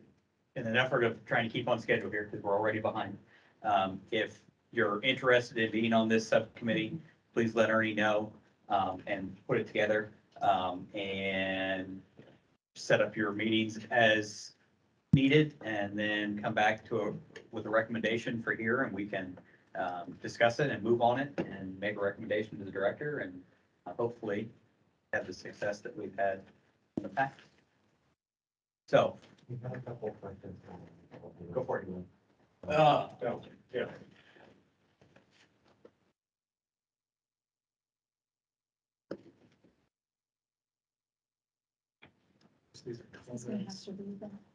So, the recycling partnership, what they received from the Ohio EPA, correct me if I'm wrong, but the recycling partnership was a conduit funder, so they didn't actually keep any of the money, or very little of it, if I remember right. So the role was simply, we were the funder. Yeah. We were the bank, along with, the industry. And that money went to, and correct me where I go wrong, Jill. Basically, the money went to them. Applications went out, those applications came to Recycling Partnership. They did a technical review, and then we talked with them. We did an administrative review with them and said, okay, here's who we're going to fund. Then the Recycling Partnership, that money went out to the communities. They dealt with them on a more regular basis than we did, whether that was grant administration connection or had to do with the public relations side of things, social media. They're excellent at that. The technical side of that, we would kind of pop in and out and make sure things were going okay.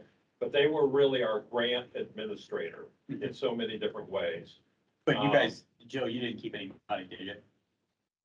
Well, The rate- thorough enough, there was the money in there for the administration. For Yeah, but administration. that wasn't the whole thing, Right. so. It was there's a very small part. Very small portion of that, so Yeah, that's the. We did a number of different things. We granted the communities money. We created a toolkit so that other communities in Ohio could replicate that those two applicants that applied for grants are going to follow that toolkit. So it was the creation of a toolkit, a creation of a video, some grant administration, and then the money that went directly to the communities to conduct the feet on the street work. Okay. The bottle program, I'm sure that is a long discussion and we don't have time for that today, sorry. And Mr. Chairman, to expedite this, we're more than happy to kind of answer those questions. Yeah, I don't think there's much else. After this meeting. I don't think there's much else there. Yeah, the rest of them were comments. So, I'm gonna jump over and we can kind of have this discussion next time a little bit. But as we talk about this, one of the things that I asked when we were putting together the agenda was, if you read our directive, because I always like to go back home and figure out what we're supposed to be doing. If you read our directive is twofold. One, recycling program, grant program, if we're asked, and anything else that the director or the director comes up with at the time. So, that being said, we did make some changes to the state solid waste management plan, recommendations, that kind of stuff. Morning, everyone. So I am, I'm gonna make it a screen. They're working on it. Okay, so I'm Becky Reichenbach from Rumpke, and I came to Rumpke a little over a year ago and had the privilege of reporting up through Mr. Sargent for a brief period. And I have just also, with my position at Rumpke, had just moved to Ohio from Chicago, where I had spent my career since the late 90s in waste and recycling there. So, so happy to be here. And I'm going to steal a little bit. We are going to talk about cups, which we are excited about, but got overshadowed by a pretty big announcement, which I was just asked to give a couple updates and slides on. So, so yeah, about a week ago, we announced in Columbus, we're building a brand new MRF, material recovery facility. You know, it's all over the web. YouTube has multiple great videos. If you haven't seen it, please go watch. It's amazing. So that's kind of an initial drawing, and go ahead, of the building. You know, here's some current stats of the equipment we'll be putting into the new MRF. I think the number of robots and scanners may, you know, go up or down each as we progress into finalizing all of the designs, but the focus is definitely on technology. Our team is, Mr. Snyder, Jeff Snyder, is actually out traveling this week to look at some other brand new technology in this space to make sure we are getting the absolute cutting edge. And this, again, very early plant design. A couple things I want to note. 200,000 square foot building on 25 acres. One of the huge things in comparison to our current plan is it'll be a 100% indoor tip floor. And there are actually 2 tip floors, one for residential single stream and one just dedicated to commercial tons. So that's a huge area of opportunity in the recycling landscape, is getting that commercial stream, having a dedicated space to dump that. You can also see on the far right, we'll have a definitely enlarged finished goods storage area that's also fully undercover, which is very important to getting quality product to all of our users. And then up along the far top left corner, these are 3 areas, right? There's the Ohio State partnership we have. It's research and development focused. The second area is a career development center. So this is huge because we need more people. We need more drivers. We need more mechanics. We need more people working in our plants. So one of those sections up there is career development. And we're going to be working with the local Columbus neighborhoods to get people into this program. So we can hire them as an entry-level driver, help them get all the requirements and licensing they can, and show them progression our company. So the Ohio State, the career development, and then, you know, the education space with COSI. So we want this to be an educational community space. So we're really excited. Go ahead, next slide. Here's a kind of a Becky, summary. I'm Yeah. sorry to interrupt. Yeah. Can you go back to that slide? Yeah. So staff received a briefing on this the other day. Yeah. This number 5 area, is that where you can do, Testing, right? sort characterization? Yes. Yes. So Yes. you can actually have, go ahead. I'm So sorry. that means if the city of Columbus wants to do a program and they want to test the material beforehand, right? To say it's, let's pick on percentage of trash, it's 20% trash. And then they go and do either an education program or a signage program. And they want to test it after that to say, did we move the needle on this program? We would use that facility to test things like that. So if the trash went from 20% to 15%, we know said program had measurable results, which is huge. Because sometimes what we do, we think we're moving the needle, but that space will be, I think, super interesting how it's going to be used. So go ahead. So the next slide is just again, this summary of all these cool partnerships that we're really going to make this, just a whole complex of different, arms. All right. And so are there any questions about the MRF, the new MRF, before we go to cups? No, pretty cool. When is the new MRF going to be functional? It should be first quarter of 24. And this is basically less than a mile away from the old one. Correct.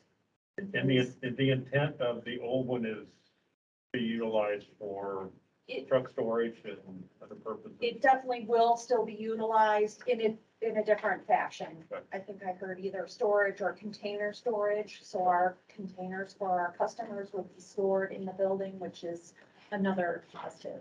Will the transfer station remain at that location? Correct. Okay, so acceptables.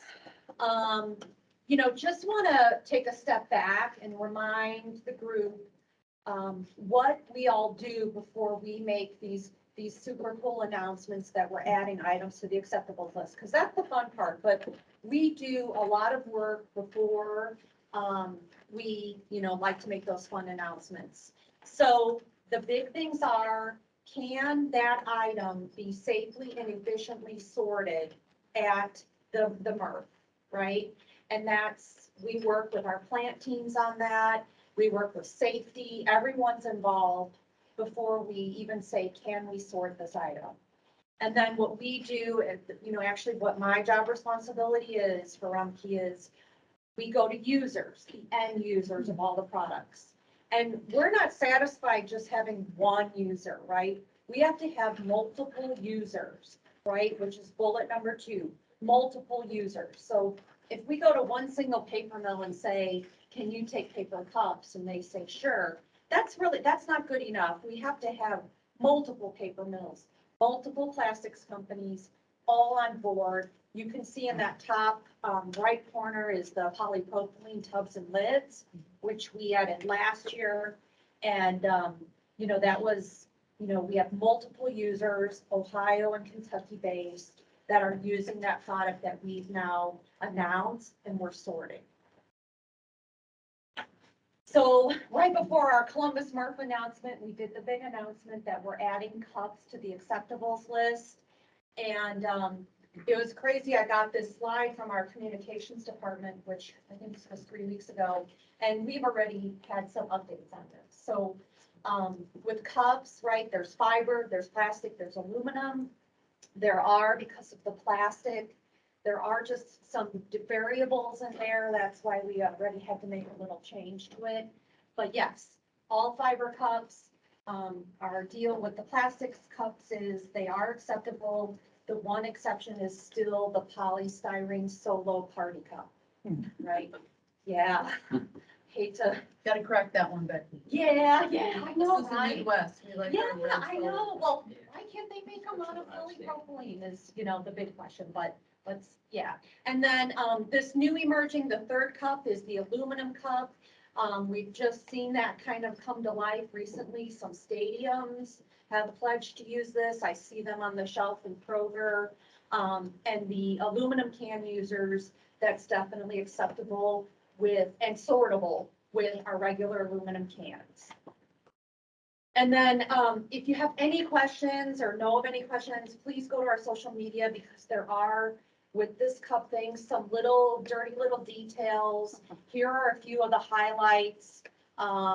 Really no straws in any cup.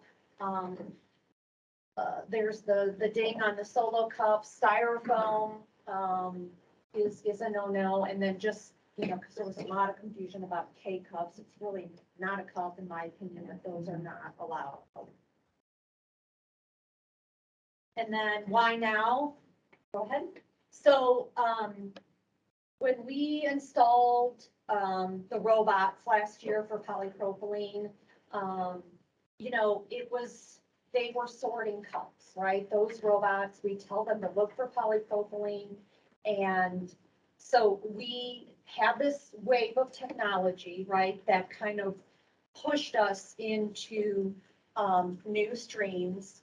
And then this winter, we got this fabulous press release about all of the paper mills putting in a pledge to take fiber cups.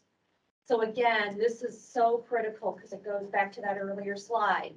It didn't really matter if just Pratt Industries said, yeah, we'll take fiber cups.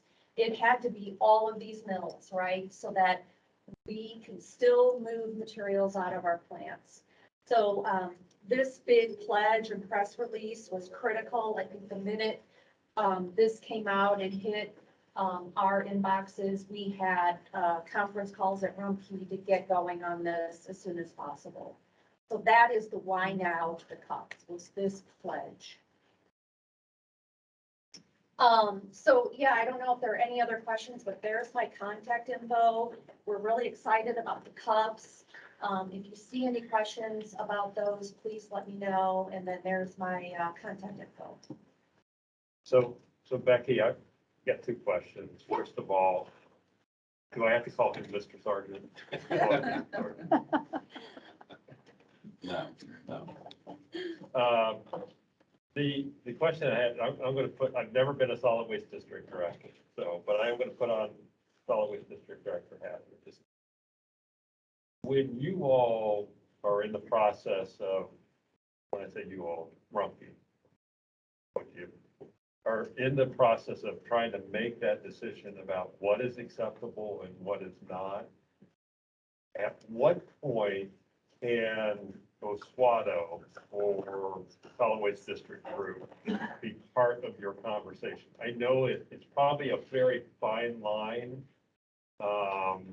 as to when that could occur.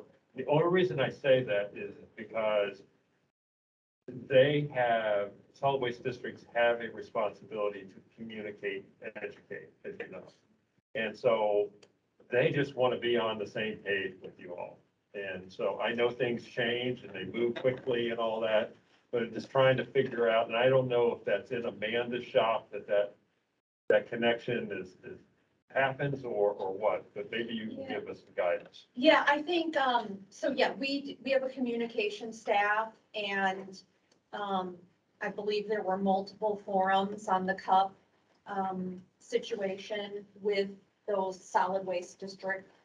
There's different groups, I think 2 different sides of the state, but, and you know, when that announcement came from the paper mills, you know, we had, as I mentioned, Rumpke we had a bunch of internal calls and, you know, it was, well, if we wait until the next time we order parts or the next solid waste district meeting, and it kept going like, well, that would be April, that would be June, that would be September, and that's not acceptable. We need to get these items out of the landfill, and we need to get out of the landfill now because the mills say they can take them. So I think there was definitely like pushback to delay this, but then every single district had another reason to keep pushing it. And so we just said, you know what? Those are all totally valid pushbacks. We get it, but our urgency to get those things out of the landfill, it pushed us to pull the trigger on this ASAP. Maybe Oswego should have a sit-down conversation with you, because I know this is not gonna be the last time something like this is going to occur. Right, yes, there are so many. What's that? The speed of commerce versus the speed of government. Yeah, There's yeah, always- and Always some tension there. yeah, and I was on those calls and, you know, every one of those, I don't want to say there were objections about the timing from all the districts. You know, I get it. There's fiscal objections, there's operation, there's signage, there's stickers, there's, you know, they're all valid. You know, I just think it's progress and we are going to progress. We're going to push this and, you know, maybe this wasn't perfect, but, you know, every cup out of the landfill, that's the proof in the pudding. Yes. Sorry, please. I'd be interested to see what district you met with. I can tell you it was in Cuyahoga County, Okay. and, My question was just, you explained the process, which is valid and timing, and I'm very respectful of that. Could you explain the process of dealing with other processors who might take the material, how that conversation is conducted? Yes, so, and that is actually one of the changes, right, since our announcement. You know, one of the third-party processors said, no, this is our role. And, you know, they too were under the pressure to get these things out of the landfill. So they have since changed course and they are now accepting all cups. So, you know, it was, you know, this is the time, right? And no time is perfect, but, you know, that particular third-party processor has since changed their position. yeah, I guess I would encourage you, you know, as districts, we were invited to a presentation on a Thursday. Yes. And this dropped in media the following Tuesday. It provided us, and this is to your point about, unfortunately, government does not move to their needs as private sector. It gave us 2 business days to try and get our education changed in order to be able to get ahead of, you know, through social media, things move too quickly. So we, you know, it gave us 2 business days or the weekend, depending on how we approved our staff, and tried to get this message in place to support those efforts. We don't disagree that these changes and progressions need to occur. I just think the private sector does need to understand that we just, and if a large district has an issue trying to respond in 48 hours, most certainly the smaller districts in the state do not respond. And you're from Cuyahoga? Okay. Are you the director? Okay. So I think this may need to be on the agenda, and I just have this concept. And we talked about this, and I'm gonna get ready to duck because Steve might throw something at me. But we talk about this concept of everybody's got social media, everybody's got education, but the only person or the only entity that really matters and who's in control of what they can recycle is the MRF. I don't care who the MRF is, but it's the MRF. Right, yes. So who should be creating these educational pieces? The MRF. Who should be putting the social media pieces together? The MRF. Who should be publicizing anything? The MRF. So whoever's getting the material should be there. Or at And- least be consistent. and to be fair. consistent. Right. Okay? Well, you got contracted parties too. The contracts run different times, different terms. It's hard to add things. You guys know better than anyone that you can't add things just in the middle, drop it in. But the market moves ahead of us. But once they announce it, then we're left in the middle. We become the squeeze. Well, What are you gonna do with it, Rumpke? Well, you gotta announce that you're gonna accept it or you're not gonna take it. and I guess that's my point of, we've got some antiquated ways of doing things because we've got contracts that are tied to materials that really have no bearing on anything. There was a point in time when you had to require that Rumpke take certain materials because it was needed. Well, now that ship sailed. That doesn't matter anymore. It's how fast can Rumpke get additional materials out of the system? So it would seem to me that we need to talk about a requirement, maybe whatever, on each MRF as a requirement of their exemption from the EPA laws from a transfer station, that you have to provide or have the ability to provide all this information of what your facility accepts. You control them. You only want to accept A, B, and C? Cool, that's fine. but you publicize and you provide the information to be able to publicize so that the MRF has control over what they can do and what they can't. I think the beauty of just this, that may be one of the functions coming out of this council, and what we're doing, because private sector's got to be brought into this discussion. And we have to hear from you and say, yeah, it's kind of screwed us up. Now we've got all these people calling us with all these cut questions, and we have 2 days' notice to do that. So we have to hear that, and then we can funnel it back. And not all districts, we put out a MERV survey, to do exactly what you're talking about. So we go to the MERVs, and we have 4 in our area. Actually it's one from another, but, so we try to, go out and we've been, actually the survey we're working on now, we've been working on since November, trying to get the responses back in from the private sector, to be able to then, tell our residents, oh, well, gosh, we've got thus and so as your, and what we have to do is we have to kind of talk about it on a community level, because sometimes residents don't understand just a hall or a processor. But, you say, oh, in your community, these are the items you can accept this, and then that links into how you're to, prepare them, that kind of thing. But I mean, we've been since November trying to get answers out of the MERV. So we would be very excited about the MERV sharing information with us and enough. And if they provided us stuff, that would be great, because that's a whole lot easier than us having to create stuff. So, And Mr. Chairman, maybe we can put this on the agenda for the That's- next meeting. yeah. I think everybody needs to understand everybody's processes and requirements and constraints that they're working under.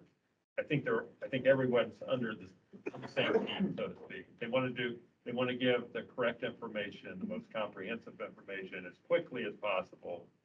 But I think maybe we just need to have a more in-depth conversation about. Most of these MRFs already have social media stuff that they're putting out. You guys have already developed most of the stuff anyways. Why not set up a process that we share it? It's alive. If we want to go look at our MRF, we know what it is. We don't have to do surveys. It's public information. I think private sector got to hear from the public sector and say, okay, this is what happened this last time, but we weren't ready. We couldn't respond to our constituents. So maybe Amanda comes in from representing the Rumpke Company, but you've got Waste, you've got Republic that has to be here, Kimball, all those folks got to be represented. But like Steve, before the polypropylene, when was the last time something got added? Aseptics, probably cartons, And how many years ago? several. Yeah, a lot. So, I mean, I'm still glass half full. This is fantastic, right? And we're looking at way more, especially with the technology of the new MERV. So it is a great time that we can, we're gonna get more things recovered. Rest assured, we are working on a lot of other items. So And if it's anything like anything else in our world, it happens faster and faster and faster. And we've now presented with an opportunity to say, you can either learn from this or you can wish you had. So Michael, we have questions that came in. Okay. It's from Alyssa Yoder. Her question, I think it is, can you explain what the new technology is that is processing polypropylene? She said she thought you referred to it as advanced plastic recycling. So the technology in our MRF is robotic. So it's an actual, it's a Machine X Samurai robot, and there are 3 of them doing polypropylene. Okay. And then her last question was, what is the name of the third-party processor? The third-party processor? In the north, it's Waste Management. Thank you. Mr. Chairman, may I just add to this conversation, as we look at having the conversation on processes, that we include all materials management, including compost facilities or any large facilities that are diverting material from the landfill. So we have a lot of infrastructure in place for recycling, but I would also advocate to make sure we keep the processor conversation consistent no matter what the material may be. My only request is that we move slowly. Agreed. Because what I think we should do as a group is we should pick one side of things. In this particular case, it's the MRF side of things that says, this is what it is. When we get into the composting side of things, Phase 2. phase 2. Okay, so yes, just like we did with the curbside, now we're going to the drop boxes. let's do that process, but maybe we need to start here and see what we can do, and maybe we can make a recommendation to the director, because that would be a rule change, not necessarily a legislative change, just much easier to do. Mr. Chairman, we'll put it on the next agenda, just as a reminder. We gotta get. I'm over on, time. Can we, any last minute The only questions? other thing was, I don't think we've gotten any requests for public comment, Okay, so. well then, on that, I need a motion to adjourn. All opposed? What? No, go ahead. Lunchtime. Yeah. Okay, okay.